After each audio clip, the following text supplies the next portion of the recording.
Semoga semuanya dalam keadaan sehat ya. Bertemu lagi dengan saya Ibu Romaida Sitinjak dalam pembelajaran tema.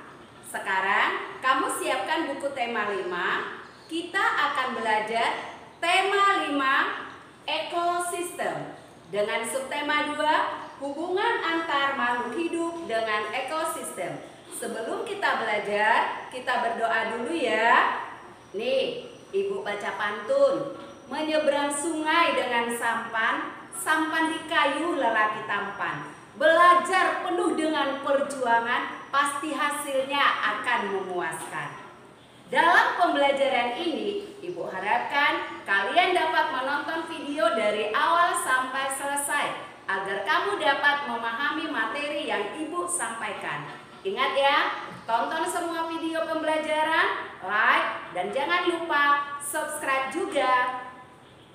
Setiap makhluk hidup memiliki ketergantungan terhadap makhluk hidup lain. Manusia memerlukan tumbuhan dan hewan. Tumbuhan dan hewan juga memerlukan manusia. Makhluk hidup juga memerlukan tanah, udara, dan matahari untuk mendukung kehidupannya. Perhatikan gambar pada halaman 53. Perhatikan juga gambar hewan langka berikut. Tahukah kamu mengapa hewan-hewan tersebut menjadi langka? Ya, hewan-hewan menjadi langka karena berkurangnya ketersediaan makanan. Berkurangnya ketersediaan makanan akan mengganggu rantai makanan yang ada pada ekosistem tersebut. Dan apabila hal itu terjadi dalam waktu yang lama dan terus-menerus, maka populasi salah satu hewan dalam rantai makanan akan berkurang. Apakah itu rantai makanan? Ada yang tahu? Oke, Ibu jelaskan ya.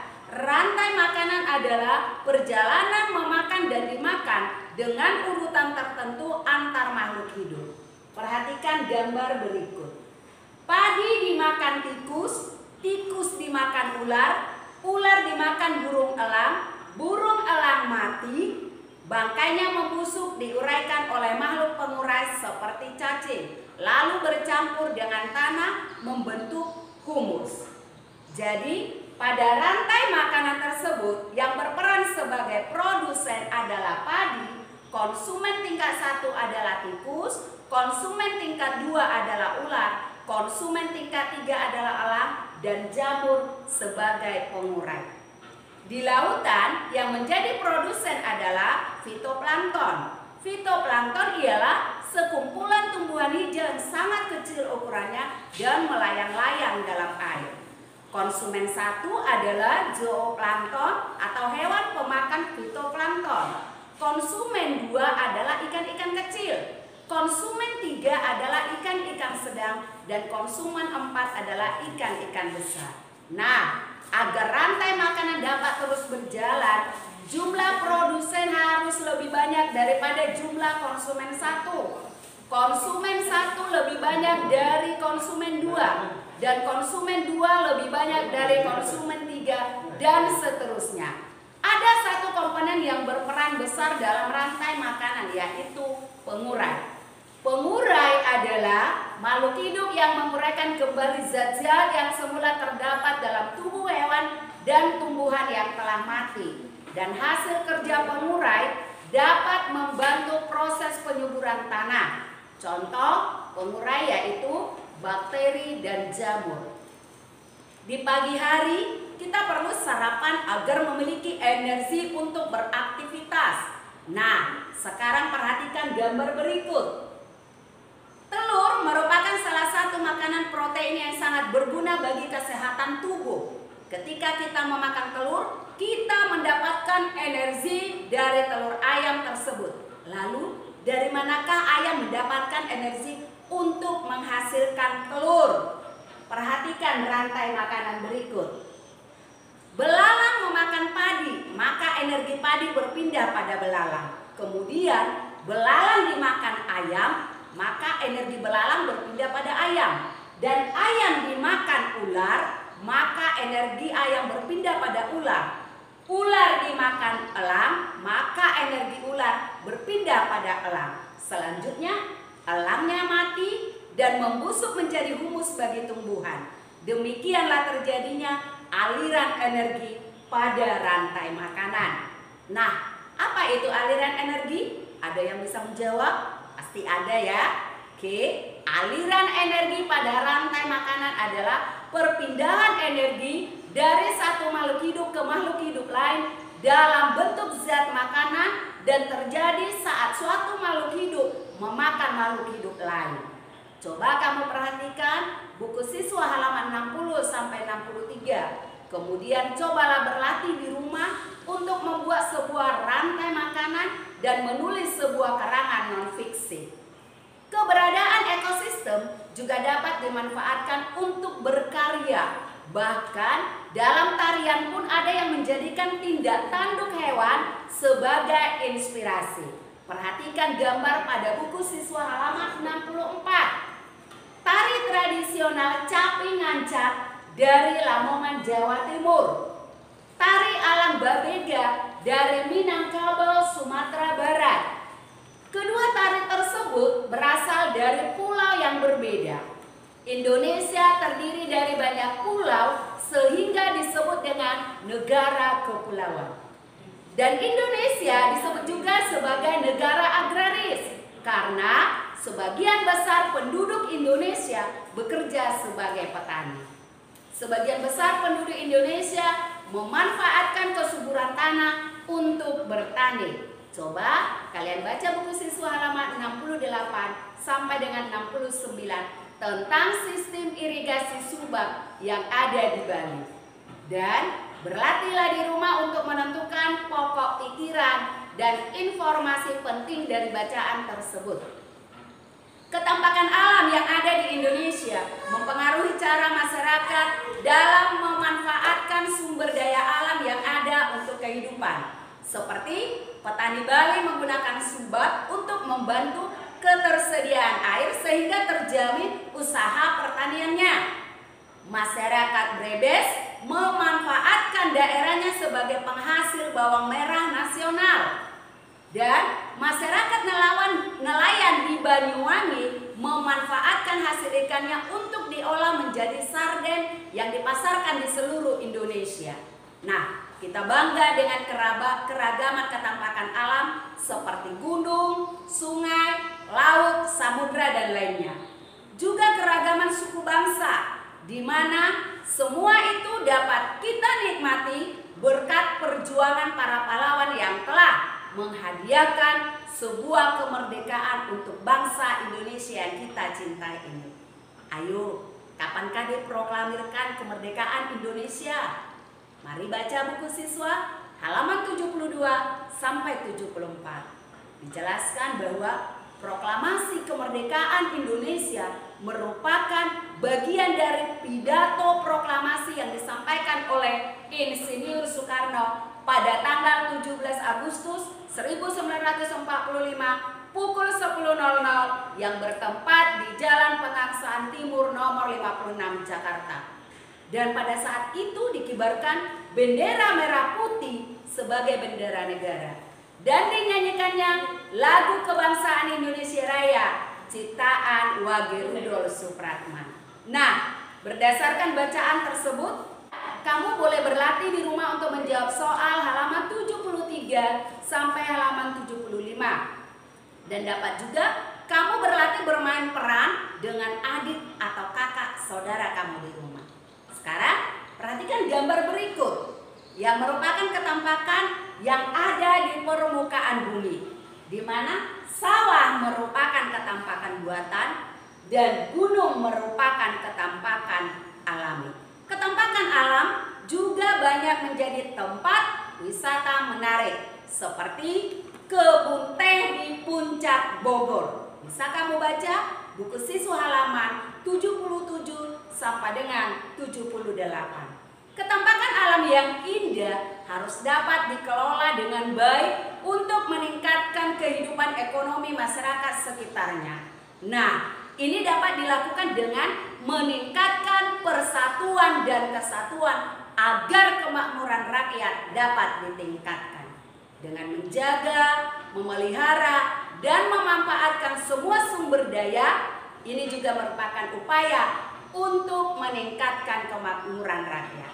Nah, selanjutnya kamu baca bacaan Bersatu untuk Indonesia Makmur, buku siswa halaman 80. Luasnya wilayah Indonesia yang memiliki lebih dari 17.000 pulau yang menyimpan potensi alam yang luar biasa dan yang di dalamnya dapat ditemukan berbagai ekosistem darat seperti berikut: ekosistem hutan hujan, ekosistem padang rumput, ekosistem sungai, ekosistem gurun, ekosistem tundra, dan ekosistem taiga. Yuk kita bahas hubungan antar makhluk hidup dalam ekosistem berdasarkan bacaan buku siswa halaman 83 sampai 85. Semua makhluk hidup memiliki ketergantungan yang saling mengisi antara yang satu dengan yang lainnya. Manusia memerlukan tumbuhan dan hewan. Tumbuhan dan hewan juga memerlukan manusia. Demikian juga makhluk hidup membutuhkan tanah, udara, air, dan matahari untuk mendukung kehidupannya. Nah, di dalam ekosistem terjadi interaksi antara hubungan yang saling membutuhkan antar makhluk hidup dan antara makhluk hidup dengan komponen tak hidup. Sekarang perhatikan gambar rantai makanan berikut. Pada gambar bahwa tumbuhan hijau menghasilkan makanan yang akan dikonsumsi oleh hewan konsumen tingkat pertama. Hewan konsumen tingkat pertama dimakan oleh hewan konsumen tingkat kedua. Begitu seterusnya hingga hewan tingkat tertinggi mati dan diuraikan oleh pengurai.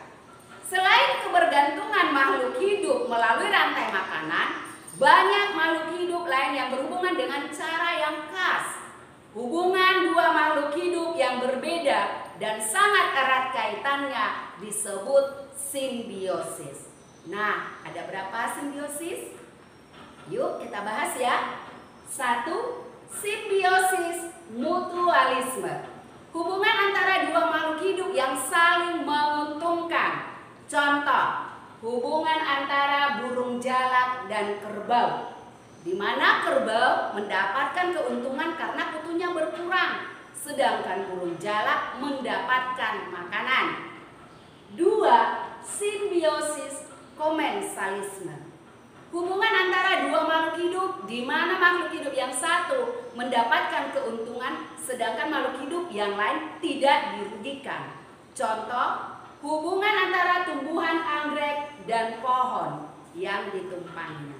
Nah, dalam simbiosis ini tumbuhan anggrek mendapat keuntungan karena dapat menumpang hidup pada pohon, dan selama menumpang tersebut anggrek tidak merugikan pohon. Yang ketiga, simbiosis parasitisme. Hubungan antara dua makhluk hidup di mana makhluk hidup yang satu mendapatkan keuntungan sedangkan makhluk hidup yang lain mendapatkan kerugian. Contoh, hubungan antara pohon mangga dengan benalu, di mana benalu dapat hidup subur karena mengisap zat makanan dari pohon mangga yang ditumpanginya, sehingga pohon mangga lama-lama akan menjadi kurus dan lambat laun bisa mati. Kalau kalian boleh mencari contoh yang lain sebagai tambahan pengetahuan kamu. Yuk kita perhatikan baca pada buku siswa halaman 86 merupakan bagian dari teks non-fiksi tentang simbiosis mutualisme. Nah, dalam menulis kita harus memperhatikan penggunaan ejaan dan tata bahasa Indonesia yang baik dan benar. Misalnya, jika menulis, gunakanlah huruf kapital atau huruf besar di awal kalimat, nama orang, nama jalan, dan lainnya. Dan di akhir kalimat gunakanlah tanda baca yang tepat seperti tanda titik, tanda seru, dan tanda tanya. Sekarang ingat kembali penjelasan Ibu di awal bahwa kebanyakan tarian tradisional kita memang mengambil alam sebagai sumber inspirasinya, seperti tarian yang berasal dari Mentawai, Sumatera Barat. Lihat dan baca buku siswa halaman 88 dan temukanlah pasangan gambar pada halaman 91 serta jenis simbiosis yang terjadi di antara kedua makhluk hidup tersebut. Gotong royong adalah salah satu wujud memelihara persatuan dan kesatuan, juga dengan mencintai dan melestarikan semua bentuk kebudayaan yang terdapat di Indonesia tercinta ini. Seperti poster berikut. Apa itu poster? Poster merupakan sebuah media publikasi berisikan beberapa konten yang terdiri dari gambar, tulisan, atau keduanya dengan bertujuan untuk memberikan informasi kepada orang lain. Nah, dengan melestarikan kebudayaan, kita telah menghargai jerih payah para pahlawan dengan semangat bergotong royong dan saling membantu. Yuk kita baca buku siswa halaman 94, Merajut Semangat Kekeluargaan dan Gotong Royong. Pahami bacaannya ya.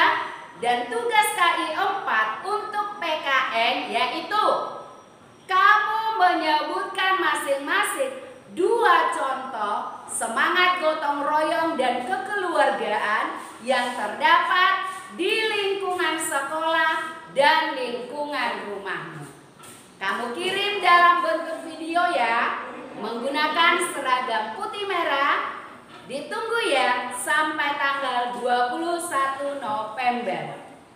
Menari-nari gadis delima, memegang bunga kembang sepatu. Hai semua siswa kelas 5, kumpulkanlah tugas tepat waktu. Nah, demikianlah penjelasan Ibu dari tema 5 subtema 2. Jangan lupa ya, tetap jaga kesehatan, selalu cuci tangan. Jika keluar rumah, masker digunakan dan jaga jarak aman. Semangat terus belajar, penilaian akhir semester siap menantimu. Bye-bye, terima kasih.